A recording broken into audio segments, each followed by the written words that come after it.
Hi అండి. అక్కడ మా పిల్లలు ఇద్దరు ఉన్నారు. వాళ్ళకి ఎంతవరకు పప్పుల మీద నాలెడ్జ్ ఉందో గెస్ చేద్దాము. పప్పులని ఇవి తీసుకెళ్ళి వాళ్ళకి చూపిద్దాము. ఏం చెప్తారో చూద్దాము.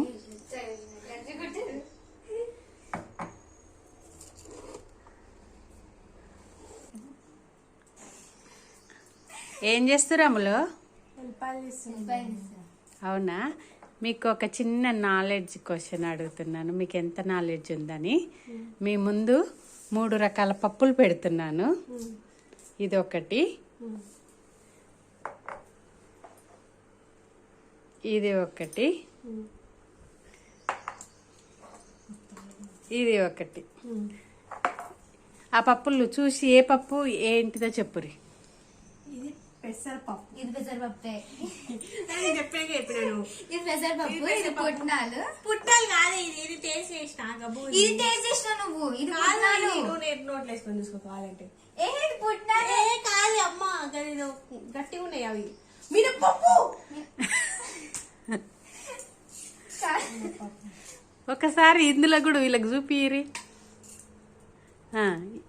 ఇదేం పప్పు? మినపప్పు కాదు, పుట్నాలు అవి. కాదు, మినపప్పు. ఇగో ఇది పుట్నాలు. అమ్మ నువ్వేం చదువుతున్నావు చెప్పమ్మా ఒకసారి.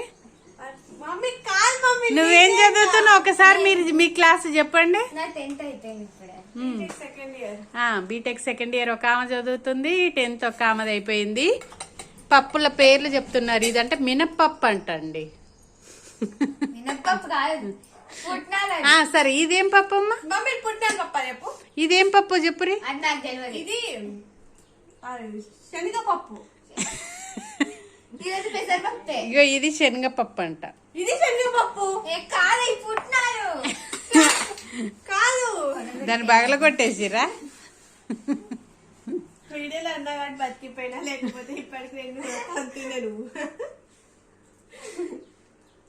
ఇదైతే ఇది పక్కా చెప్తున్నా. ఇది పుట్నాలు, ఇది పెసరపప్పు. ఇదే పప్పు నాకు తెలియదు. నో దిస్ ఇది పప్పు, ఇది పప్పు, ఇది పప్పు. అన్ని పప్పు. నాకు తెలుసు ఏ పప్పు అంటున్నావు. గ్రీన్ కలర్ ది పెసరపప్పు. కాదు, దాని పేరు. ఇప్పుడు ఆడ ఎల్లో కలర్ పప్పులు చెప్పురి. గ్రీన్ కలర్ పెసరపప్పు, అది గ్రీన్ పెసరపప్పు. అంత పాయింట్. ఇది శనగపప్పు, ఇది మినప్పప్పు, ఇది పుట్నాలు. ఏ పుట్నాలు నీకు? పుట్నాలే.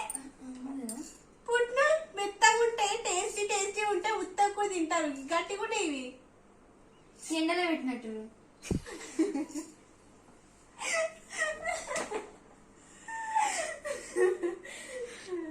వీడియో డామ్ షూర్ ఇది పక్కా పుట్నాలు. మమ్మీ చెప్తారు ఇప్పుడు. ఇక మీకు తెలియట్లేదు గెస్ చేయలేకపోతురా. ఇది కందిపప్పు. ఇది పప్పుచారు చేస్తాం కదా, పప్పుచారు. ఇది ఈ పప్పుని యూజ్ చేస్తాం, గుర్తుపెట్టుకోండి. ఇది పెసరపప్పు. ఇది కరెక్టే గెస్ చేసిర్రు.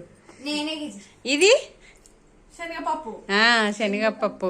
భక్ష్యాలు చేస్తాం కదా మనం, పులిహోరలో పోపులా వాటిలో వేసుకుంటాం కదా. ఒక్క పెసరపప్పుని మాత్రం గెస్ చేసిర్రు. Okay, good.